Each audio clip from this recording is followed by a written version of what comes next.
In this video, we will discuss about this PPP2R1A mutant has increased sensitivity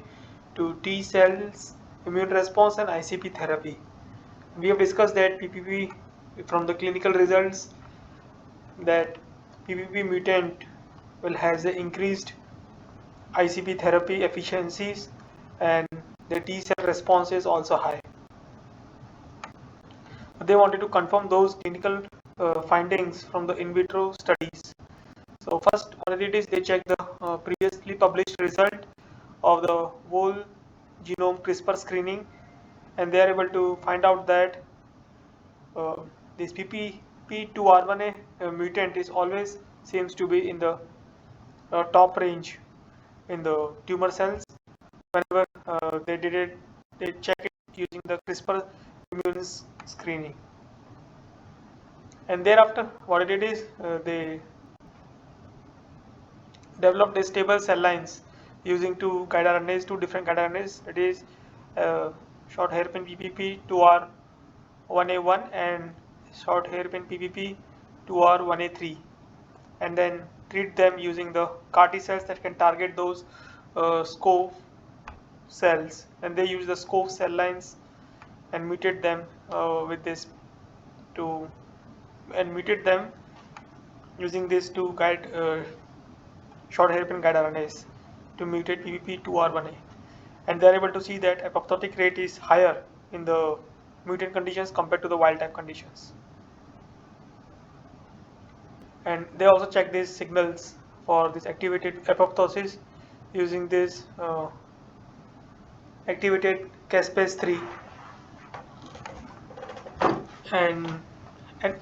apart from directly inhibiting the PPP2R1A using the short hairpin guide RNAs, they also use the inhibitor, LB100 1 micromolar, and in this case also they are able to see that the increase in the apoptotic rate in the case where this inhibitor is used, that is used to inhibit PPP2R1A, and also the killing efficiencies in the mutant case, or when the PPP2R1A is overexpressed and when the PPP2R1A is mutant. When they compare in these two conditions, they are able to see that in the overexpressions of this wild type there is slight decrease, but compared to the empty vector, but this is not statistically significant. But in the case of mutant, they are able to see a significant increase in the killing efficiencies. Then they did at different effector to target ratios using different conditions, and this time they use the cell lines in which the PPP2R1A is already mutant, that is 1AR183 with W, and again they considered a CRISPR wild type conditions where PPP2R1A is in wild type conditions, and then they use different E to T ratios to check this killing efficiencies, and they are able to see that in the wild type cases, in both the cells are able to survive for a longer duration of time,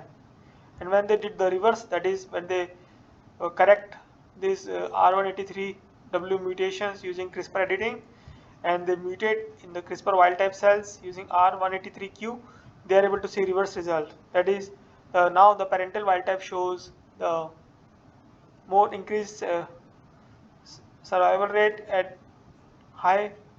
factor to target ratios, whereas the CRISPR R183 mutant shows low survival rate. And these things they validated using the quantified in the panel F and panel G. Panel F is the first conditions where the wild type we can see that it survives for a longer duration of time, or its percentage survival rates are higher, whereas in the mutant conditions percentage survival rates are lower. And similar results they have seen with the when the conditions is reversed, that is when the mutations in the PPP2R1A is corrected, they can see now the survival rate is high, and when the PPP2R1A is mutated, they see the survival rate is low comparatively. After validating that PPP2R1A has a direct role with the immune ICB therapy efficiencies or immune checkpoint blockade therapy efficiencies, they they did some of the in vivo studies in the mice from the patient samples. That is, they took the patients that have this PPP2R1A in the wild type conditions and also in the mutant conditions and made a xenograft implant into the mice and then inject them randomly, and they randomize this mice and then inject in some of the mice with this anti-PDL1 and with some of the mice with control, this is IgG, and they are able to see that in the case of IgG the tumor volumes does not decrease, whereas in the case of anti-PDL1 they can see a decrease in the tumor volume. And when they quantified in terms of the weight, they can see that the tumor weights are higher in the control case where the ICB therapy is not used compared to the case where ICB therapies are used. And thereafter they also wanted to check as the preliminary studies shows that the one more mutant, that is ARL D1A, also has a role towards the increasing the efficiency of ICB. So they also checked. This time they prepare mice with ARL D1A knockout, and also there is PKI3CA knockout, and in other case they took this both the knockout along with this PPP2R1A mutated conditions, and then they randomize it, and then in some of the mice they inject anti-PDL1, in some of the mice they inject IgG, and when they checked the tumor size, they are not able to see too much difference in the case where PPP2R1A is present in the wild type but ARL D1A is mutated and PKI3CA is also mutated. ARLDA1 in this case is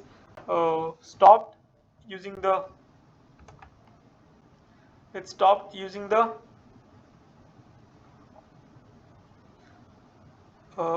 reporter, that is it is doxycycline driven ARLDA1 mutations. And when they use this PPP2R1A also in knockdown conditions, they are able to see that the decrease is significantly higher when they use this anti-PDL1, but when they don't use the anti-PDL1, the tumor weight growth rate is continues to rise. And when they quantified these results in the panel N, we can see that when the PPP2R1A is not knocked down, they do not see significant changes either in the anti-PDL1 therapy or in the IgG control conditions, as the p-value is 0.65. But when they use when they also introduce this PPP2R1A mutant there and use the anti-PDL1, they are able to see a significant decrease in the tumor weight. So this also indicates that ARL D1A and PK3CA does not have that much role towards increasing the ICB therapy efficiencies, but it's the PPP2R1A that derives the increased efficiencies of the ICB. So that's what they have concluded in these results. So if you need to understand more about their experiments in detail, you can go through the reference that has been provided in the description. That's all for this video. Thank you for your time.